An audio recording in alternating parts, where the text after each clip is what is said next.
Giant leap for mankind.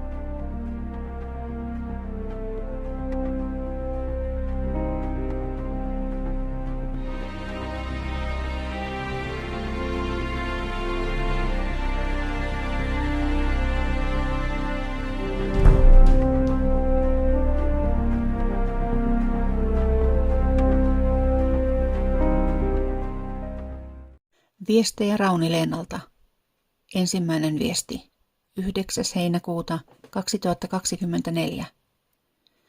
Kiitos, että otit viestini vastaan, vaikka tiedän sinun epäröineen tämän yhteyden avaamista. Olen seurannut työtäsi ja ilahtunut siitä, että olet ottanut rohkean askeleen kohti yleisöäsi ja tuonut heille viestiä ja sanomaa sellaisista asioista, joita ei niin helposti tule sanoneeksi julkisesti. Usko pois, tiedän mistä puhun. Vaikka sinä et siellä maapallolla kehossasi ole muistanutkaan, on meillä sopimus tiedon välittämisestä. Ensimmäinen kirjani osui käteesi, kun olin vielä maallisessa kehossani omaa työtäni tekemässä. Siitä lähtien olet kulkenut omaa polkuasi kohti tätä päivää ja oman työsi aloittamista. On ollut uskomattoman hienoa nähdä, kuinka lyhyessä ajassa otit oman tehtäväsi haltuusi. Ja käy viemässä koira ulos, sillä se todella haluaa päästä ulos. Sivuhuomautus, koira pyysi ulos. No niin, aloitetaan sitten. Kysyit minulta, mitä toivoisin näille viesteille tämän yhteyden avulla tuotuna tehtävän. Kuten erään lehden kannessa niin osuvasti oli otsikoitu, kuolemakaan ei vaienna minua. Toivon, että jatkat työtäni tuomalla sanomaani edelleen tämän päivän ihmisille. Toki kirjani ovat maailmalle levinneet ja yhä niitä luetaan tänä päivänä, mutta kuten kaikki vanhat kirjat, myös minun kirjani sanoma, sitateissa, vanhenee sitä mukaan kun vuosia niiden kirjoittamisesta kuluu. Vaikka viesti ei sinällään vanheekaan, on tarpeen tuoda myös tässä ajassa sanomaa, ja kuten olette huomanneet, poistuin maallisesta kehosta lähes 10 ihmisen maallista vuotta sitten.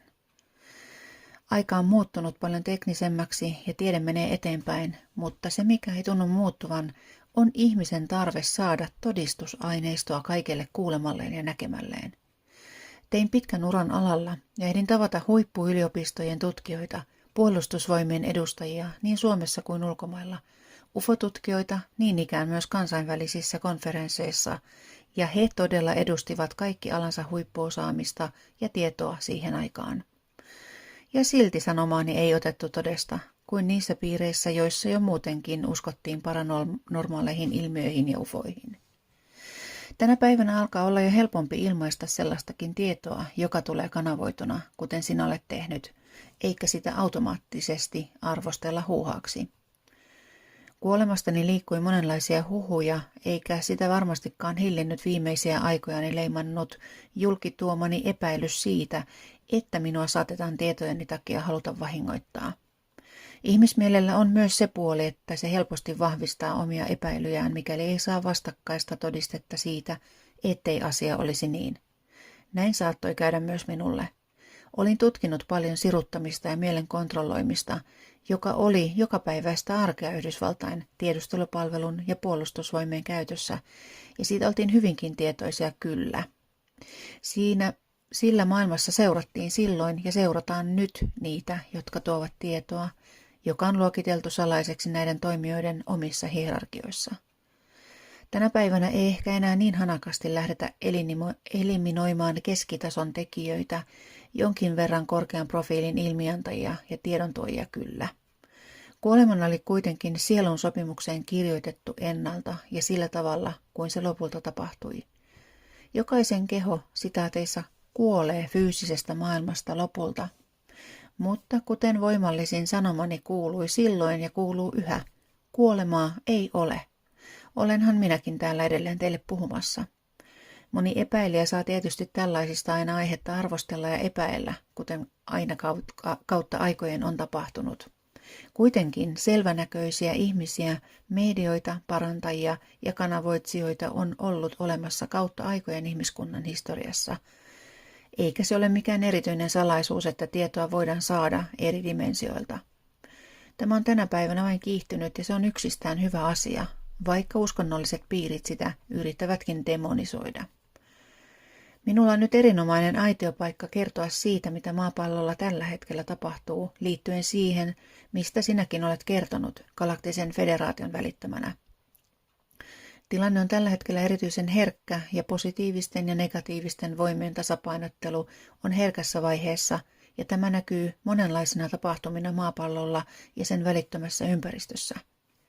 Siirryttyäni toiseen taajuuteen sain mahdollisuuden jatkaa työtäni niiden tahojen kanssa, joidenka olemassaoloa tutkin eläessäni maapallolla. Tärkein sanoma varmasti juuri nyt on se, että ihmiskunta ei ole yksin tarpomassa siinä suossa, missä se tuntuu olevan tiukasti kiinni. Paljon positiivista tapahtuu ja liikennöinti on todellakin hyvin tiheää maapallon ympärillä. Kuitenkin on niin, että jotta ihmiskunta oppii läksynsä, täytyy sen käydä läpi ne tapahtumat, jotka sen läksyn parhaiten opettavat. Laiska ihminen ei opi ennen kuin potkaistaan persuksille, niin se vain on. Monia on onneksi ajanut sisäsyntyinen tahto ja halu edetä eteenpäin, ja näiden ihmisten varassa onkin ollut paljon niistä positiivisista muutoksista, joita tänä päivänä nähdään tapahtuvan.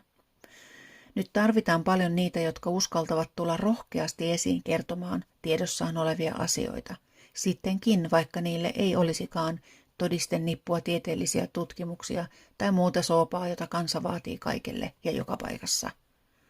Tarvitaan aina niitä, jotka laittavat itsensä likoon ja on tunnettu tosiasia, ettei sellaisia ole tusinassa aina edes sitä yhtä. Onneksi kuitenkin edelläkävijät avaavat tietä aina niille, jotka tulevat perässä. Moni saattaa ajatella, että sanomalleni ja muille aikalaisilleni pioneereille aika ei ollut tuolloin sille sanomalle oikea, mutta se oli juuri oikea, sillä aika on aina oikea. Eikä asioita voi tuoda tiettäväksi henkilö fyysisesti silloin, kun hän on fyysisesti paikalla. Kanavoitu tieto olisi jätetty vastaanottamatta tuohon aikaan, kun minä vielä kirjoja kirjoittelin. Siinä mielessä sinulla on paljon paremmat mahdollisuudet, kuten olet huomannut, saada viestiä eteenpäin, vaikka fyysinen kontakti puuttuu. Suluissa tämä on vain sinulle, jos haluat niin. Mutta jatkan silti sen, mitä tähän sain itselleni viestiksi. Fyysinen kontakti puuttuu syistä, jotka olet itse sopinut Galaktisen federaation kanssa. Ensinnä on ollut tarpeen kehittää psyykkisiä ja telepaattisia kykyjä edelleen ihmiskehossa ja opetella käyttämään niitä taitoja, ja opettelu jatkuu edelleen. Lisäksi sinulla on ollut lapsuudessa kokemus, joka on ollut negatiivinen ja aiheuttanut voimakkaan pelkoreaktion ja on pysynyt piilossa mielen sopukoissa tähän päivään asti. Sinua on lähestytty negatiivisten tahojen toimesta ja tilanne on vaatinut suojaustoimia, kun se on huomattu. Suojamuistosi tälle tapahtumalle on päivä rannalla lapsena. Olit kadoksissa monta tuntia äidiltäsi ja sinua etsittiin joka paikasta. Useita tunteja olit aluksella, kunnes sinut palautettiin illalla kotihuudeillesi. Samaan muistoon ujutettiin myös kioskilla käynti, jolloin nostit valtavan määrän karkkia maasta löytämälläsi setelillä. Näin koko tapaus jäi sinulle mieleen muistona, jossa lähdit kaverisi kanssa ilman lupaa rannalle ja siellä vierähti koko päivä karkkia syöden. Todellisuudessa tilanne ei mennyt niin, vaan kohtasit olentoja, jotka halusivat viedä sinut omia tarkoituksiaan varten mukaansa ja pelästyit tätä valtavasti, sillä kommunikointi tapahtui telepaattisesti ja kehosi halvaannutettiin hetkeksi. Galaktisen federaation valvonta, joka käsittää vapaaehtoiset tehtävällä olijat, joutui puuttumaan tilanteeseen. Äitisi muistaa tapauksesta vain sen, että sinua ei löytynytkään enää pihalta eikä mistään muualtakaan lähialueelta, ja ilmestyit illalla kotiin housunlahkeet mutaisena ja märkinä ja kerroit olleesi rannalla. Tällaisia suojamuistoja on hyvin monella lapsuudesta ja aikuisuudestakin. On tapahtunut jokin tilanne, joka on kenties aiheuttanut psyykkisen trauman tai olisi voinut sen aiheuttaa, mikäli muistoa ei olisi pyyhitty pois mielestä ja tilalle olisi istutettu mieluisempaa muistoa. Ihmiset ovat kehitelleet samanlaista tekniikkaa, jossa ihmismieli voidaan pyyhkiä puhtaaksi muistoista, joita siellä ei haluta olevan. Tosin ne tekniikat ovat hyvin paljon graavimpia ja alkuaikoina niiden tutkimuksissa aiheutettiin uusia traumoja itse unohduttumistekniikoilla. Tänä päivänä samaiset tahot käyttävät hienostuneempaa tapaa värähdeteknologialla, mutta sekään ei ole ihmismielelle vaaraton tai mieluisa. Ikävää tässä menetelmässä on se, että sitä on alettu soveltaa suurempiin joukkoihin kerralla. Ehkä olette huomanneet sen, että moni tuntuu menneen täysin mieleltään sekaisin tai muuttuneen aggressiivisemmaksi. Lempeä luonteen osa tuntuu kuin kadonneen ennen niin huumorintajuiselta ja leppeältä ihmiseltä. Voisin tässä kertoa myös sirutuksesta, mutta ei mennä siihen nyt, sillä koska yhteys on vasta avattu, pidetään aihepiirit rajattuina ja mennään näihin muihin aiheisiin myöhemmin. Kuten tiedät, kaikella on tarkoituksensa ja olet minulle mielessäsi lähettänyt sanomaa pyytäen, että auttaisin sinua esiintyessäsi yhä suuremmille ihmisjoukoille, ja se on aivan selvää, että autan sinua siinä tehtävässä. Vaikka mieli väittää ihmiskehossa ollessaan lähes aina vastaan kaikkea, jolle ei ole järkevää selitystä, täytyy se vain sivuuttaa ja tehdä niin kuin tuntuu oikealta ja parhaalta. Aina löytyy niitä, joilla on siihen jotain sanottavaa ja vastaan vängättävää. Sellaisille olen ennenkin sanonut, että tehkää itse, tehkää paremmin, tehkää enemmän ja lopettakaa valitus. Mikään ei pysäytä sielua, joka on tehtävällä ja kokee painetta toimia. Apua on aina saatavalla jokaiselle ja kehotan teitä kaikkia, jotka tämän sanoman kuulette, ryhtymään rohkeasti hommiin, jos on jotakin kerrottavaa. Maailmaan mahtuu uusia kirjoja, luennoitsijoita, kokemusasiantuntijoita ja ennen kaikkea tienraivaajia ja edelläkulkijoita. Ottakaa malleja niistä, jotka ovat sen jo aiemmin tehneet ja pyytäkää rohkeutta astua samalle polulle, joka on tietysti teidän oma polkunne. Moni kanavoi jo, mutta ei ole kenellekään siitä sanomasta kertonut. Monella on kokemuksia kosmisista kontakteista ja on aika alkaa tuoda niitä esiin, jotta maailma muistaa taas, ettei se ole edes harvinaista. Näistä kontaktiasioista puhuttiin aiemmilla vuosikymmenillä jopa rohkeammin kuin tänä päivänä, mitä hieman ihmettelen, sillä kuten moni ajattelee, aika ei ollut vielä tuolloin niin kypsä sille sanomalle, mitä kontaktihenkilöt toivat.